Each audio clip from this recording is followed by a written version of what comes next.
প্রধানমন্ত্রী শেখ হাসিনার পদত্যাগ চেয়ে এক দফা ঘোষণা করেছে বৈষম্য বিরোধী ছাত্র আন্দোলনের নেতারা। শনিবার ৩রা আগস্ট বিকেলে কেন্দ্রীয় শহীদ মিনার থেকে এই ঘোষণা দেওয়া হয়।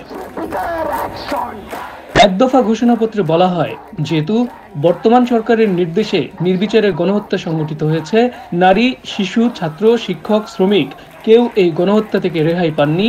যেহেতু সরকার এই হত্যাযজ্ঞের বিচার করার পরিবর্তে নির্বিচারে ছাত্র জনতাকে গ্রেফতার ও নির্যাতন করেছে, যেহেতু সরকারের আইন শৃঙ্খলা রক্ষাকারী বাহিনী মারণঘাতী আগ্নেয়াস্ত্র ব্যবহার করে হত্যাযজ্ঞ সংগঠন করেছে, যেহেতু ছাত্র, শিক্ষক, শ্রমিক, মজুর সহ আপামর জনগণ মনে করছে এই সরকারের অধীনে নিরপেক্ষ বিচার এবং তদন্ত সম্ভব নয়, সেহেতু আমরা বর্তমান স্বৈরাচারী সরকারের পদত্যাগের এক দফা দাবি ঘোষণা করছি।